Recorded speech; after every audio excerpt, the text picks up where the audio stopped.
5 Questions with LeRoy Butler. Now, here's Tom Silverstein. Hey everyone, welcome to 5 Questions with LeRoy Butler. This is the virtual edition. We may be miles and miles apart, but we're together again. Yeah, good, because it's a lot of news been breaking. It's just a lot to talk about, especially with the schedule coming out. Packer fans have been reacting to the draft, of course, which we'll get into. But I think the good thing about it is before people got all bent out of shape about, are we going to even have a season? Why do you even talk about the season? Why do they put a schedule out? Just play along. We understand things can change. We understand they may not even play till October. We understand all of that. But if you have questions and comments, do your normal thing. Because I know you're going to get that while we're talking about it. Because we have to assume that everything is going to happen until they change it. So that's just a disclaimer. We have to react to what they do. And they decided to go ahead and release a schedule, which I thought it was a little premature. But, the train never stops with the NFL. They don't delay. So. Well, the draft, I thought they should wait another week, but it went off and it was amazing. It was record I was wrong. It was nice. I thought it was very nice to see the families and the actual GMs, what they look like when they make these picks. Yeah, that was cool. Yeah, I agree. So, we're 2 weeks out of the draft, and so a lot of the news aspect of it is well past us, but there's still a lot to talk about. And of course, the number one subject is Jordan Love and Aaron Rodgers, and why Brian Gutekunst used his first-round pick on a quarterback. And not only that, didn't take a wide receiver in the entire draft. Now that the shock is kind of over regarding all of that, what is your takeaway from him using that pick on a quarterback? Well, first of all, you have to respect that he did it and he probably understood he was going to get a lot of smoke from it. And he probably had the conversation with Matt LaFleur to say, we can handle it. Because I don't know if the Packers understand, maybe they do, how big of a deal it was when Brett Favre left, how Packer Nation, and you witnessed it, it just split. And I thought I'd never see that. I thought having a fan base like the Packer fan base, I thought they can understand that it's a business and things of that nature. But you had people hating Ted Thompson. You had people hating Brett Favre. You had people not liking Mike McCarthy. And then all the way down on top, you had people not liking Aaron Rodgers. Yeah. What did he do? He fell to them. Everybody's off the board, so they selected him. I think with Jordan Love, they went up to get him. That's created a type of a way. So I just think for the most part, it is kind of ironic. People keep saying it's a correlation between Brett and Aaron. I don't know if I see it that way because, again, Aaron fell to them. They moved up to get Jordan Love. But at the same time, Matt LaFleur deserved the right to eventually get his quarterback, right? Right. I mean, but you would think in the barbershop, they said, well, when we can go to a barbershop, the biggest question, Tom, was why wouldn't you, if you're one game away from the Super Bowl, build off of that instead of 3 years from now? Yeah. And that's why people were a little bit upset. Yeah, well, the GM's job, pardon me, is to build the franchise, not necessarily build for tomorrow, or for the next day. And I think if you have a chance to get a guy that will be your quarterback for 10 years beyond Aaron Rodgers, then you gotta, at some point you gotta take that shot. I think a lot has been made about how that relationship's going to work and that this is a slap in the face of Rodgers. But, it's going to take, by most scouts' account, it's going to take Jordan Love 2 or 3 years to really be starter ready. Now, if he's ready after a year, then that means then they were extremely right about him, and they, then they picked the right guy. If he's out playing Rodgers by that point in practice or in preseason games, but I don't think that's going to happen. And if you remember back with the Favre situation when they drafted Rodgers, for 3 years, there weren't people really calling for Aaron Rodgers to be the quarterback. Favre played well enough in 06 and 07 that that's how he shut everybody up. There was no buzz about Aaron Rodgers being the starter. And that's what Rodgers can do. He can shut everybody up by just winning, don't you think? And here's the thing I wanted to go back to. I think the franchise showed a commitment to Aaron when they redid his contract last year, year before.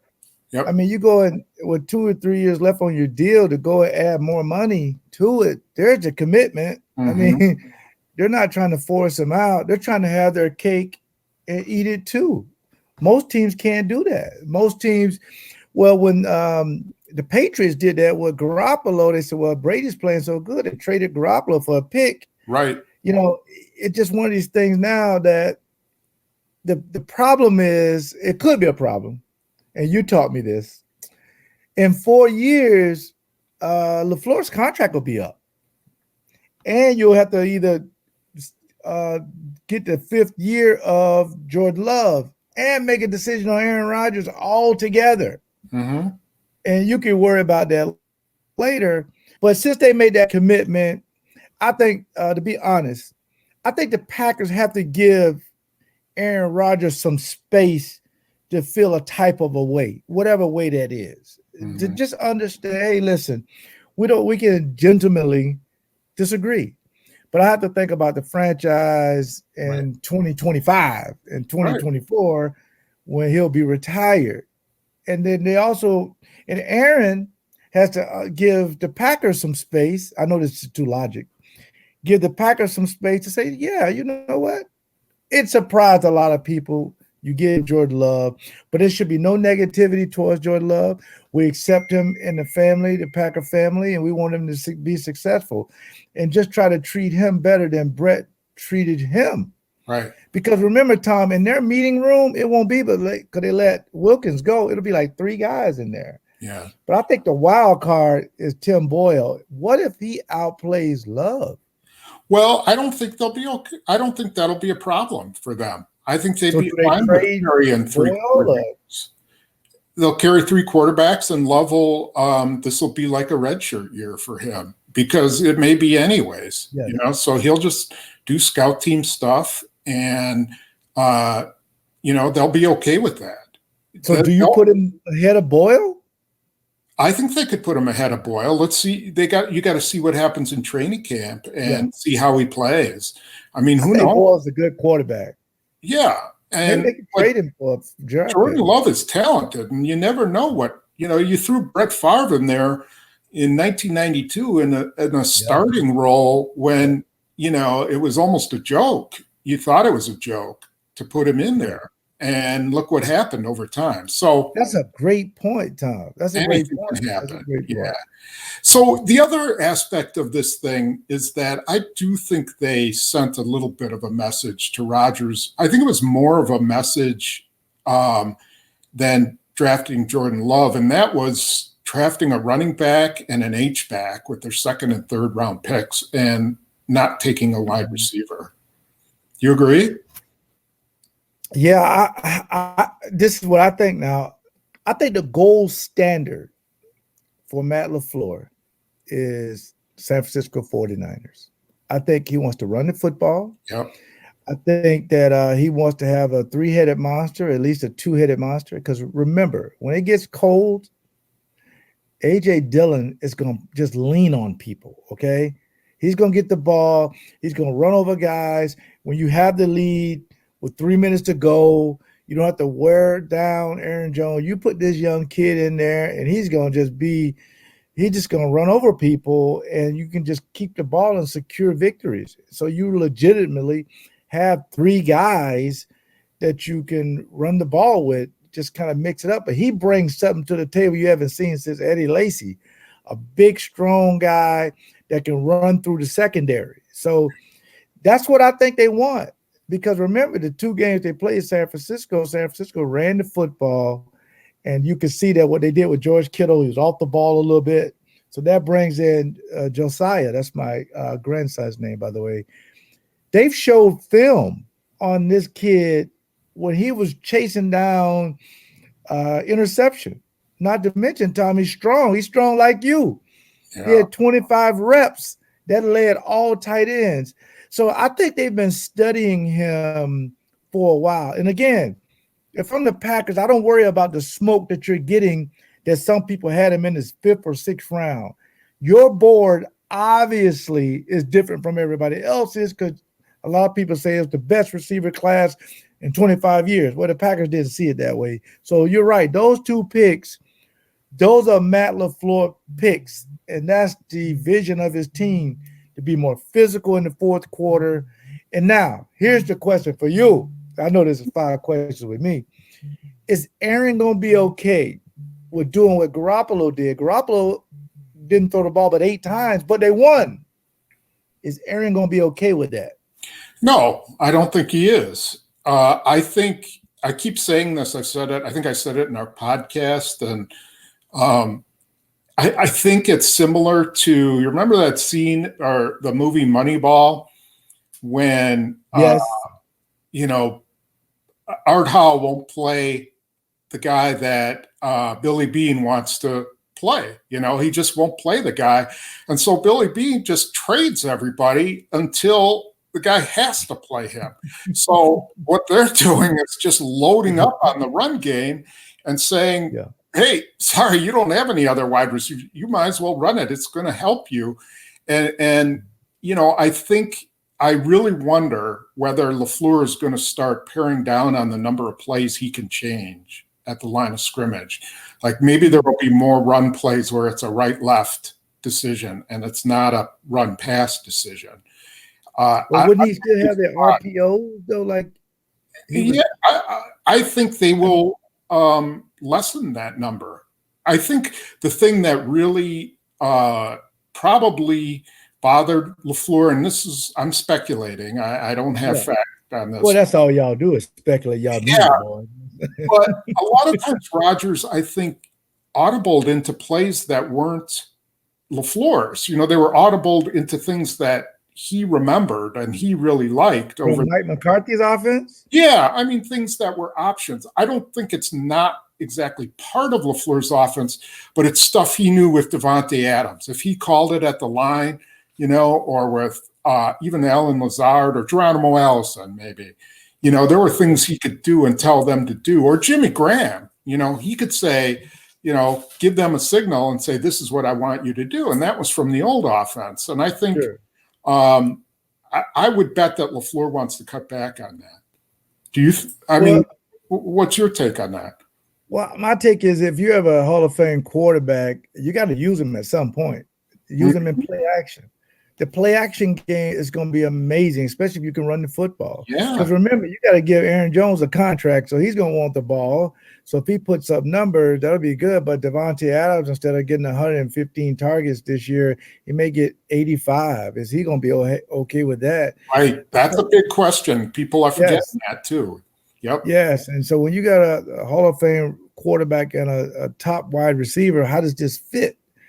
So, but for some reason, Julio Jones made it work. I mean, right. Got a lot of That's exactly what I was thinking the minute you said that. I was like, look at Atlanta. They run the ball like crazy, and Julio Jones gets 100 catches or, 80 to 100 catches. Same with Houston. Hopkins would get 100 catches every year, and they run the ball. So, yeah, that's an excellent point. Absolutely. Yeah, so they'll figure that part out when they eventually get back into the workouts and things of that nature. I think the offense will be very, very efficient. I think it'll really help preserve Aaron Rodgers' future. So it can be something that he'll have fun. But I know Aaron's a pro. He won't go in there, trying to stir things up and saying he'll be very nice to Jordan Love. I really believe that. Okay. I do wonder the fact that they didn't take a wide receiver, whether there's more they can do at that position. Here's what I asked Gutekunst this after the draft, which was, okay, maybe not taking a wide receiver this year won't really affect you, because how many wide receivers have great rookie years? Especially like in the first round. But what about 2 or 3 years down the road when you did not select any wide receivers from what's some people are saying is the greatest wide receiver class in I don't know how long?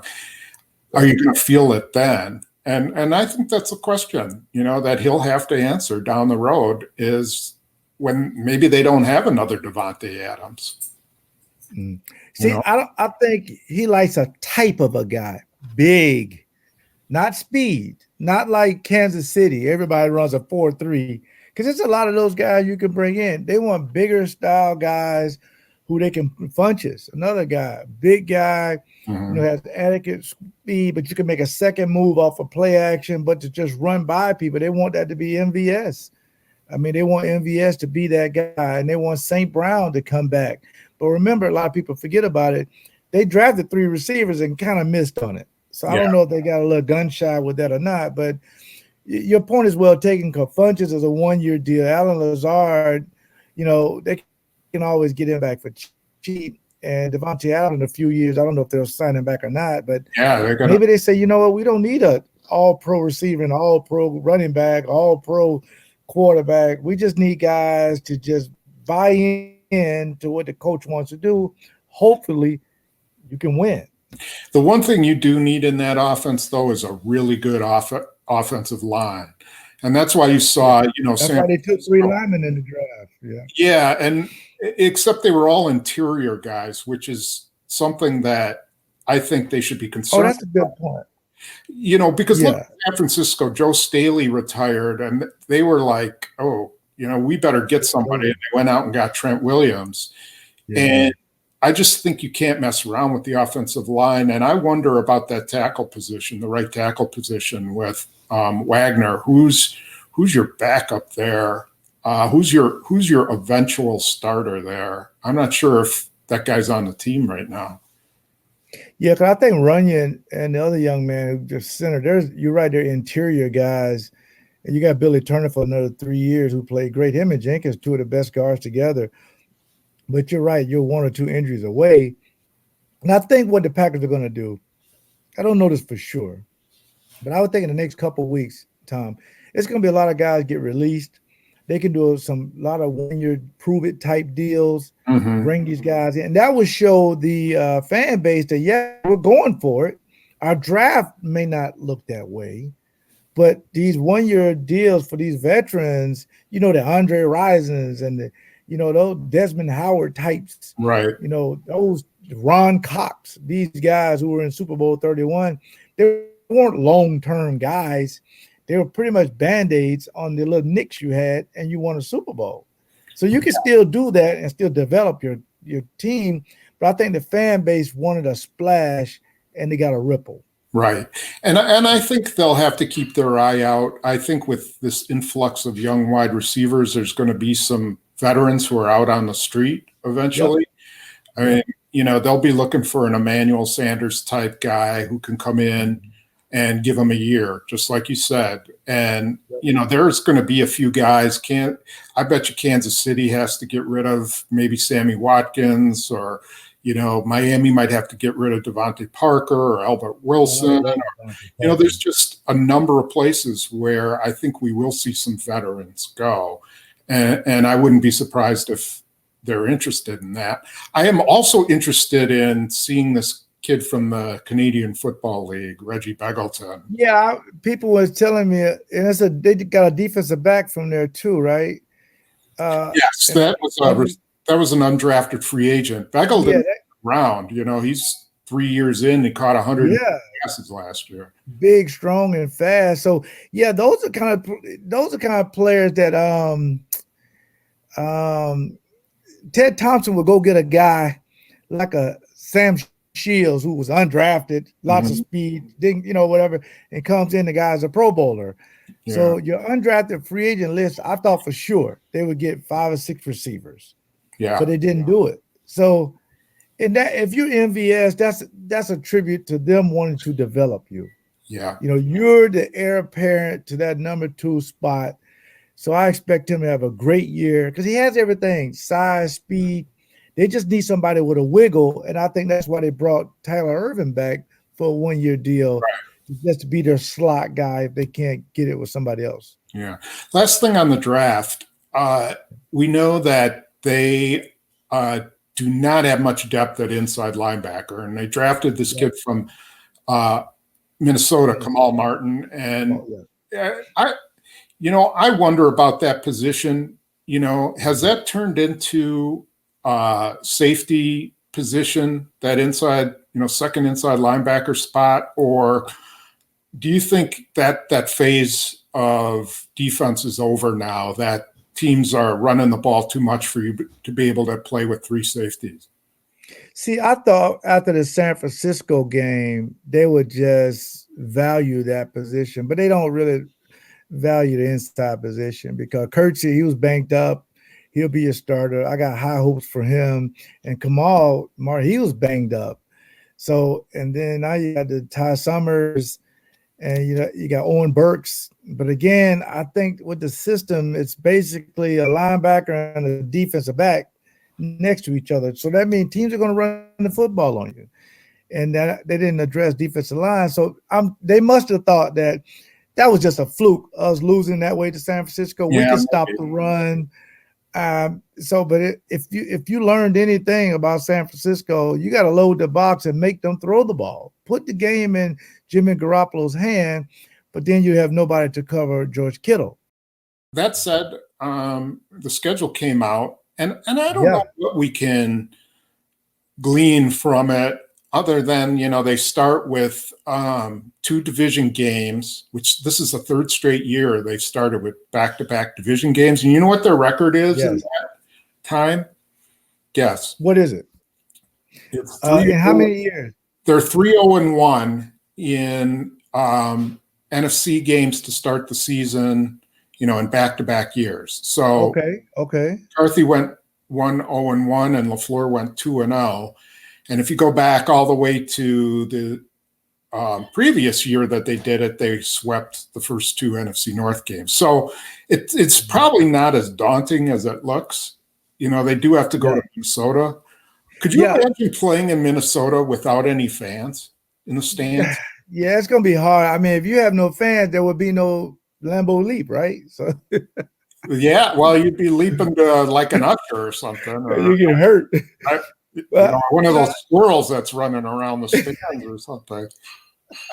It's going to probably come to that because you look at Korean baseball, they're playing baseball now with no fans. So I guess it's a template of how you do that. But that Minnesota game and those those division games up front is a big deal. Last year, that was the biggest thing you could say about Matt LaFleur. Yeah. Sweeping that division was amazing because it gives you a chance to, if you have it's a bad loss somewhere, that you can overcome it. But if the Packers get out 2-0 and then for some reason 3-1 in that first quarter in those NFC games, that's going to be amazing. Yeah, so that's big. Yeah, it is. I think they wanted to do that. Yeah, and that stretch, then they got New Orleans, and then Atlanta's nobody to, they've had and Tampa, Houston on the road. Those are going to be 2. Yeah, you got Tom Brady. I looked it over real tight. You got about 5 legitimate, good to great quarterbacks. I don't know if Matthew Stafford is back to, but he can always throw it. Yeah. So really, you really don't have a lot of, you got Phillip Rivers some later in the year.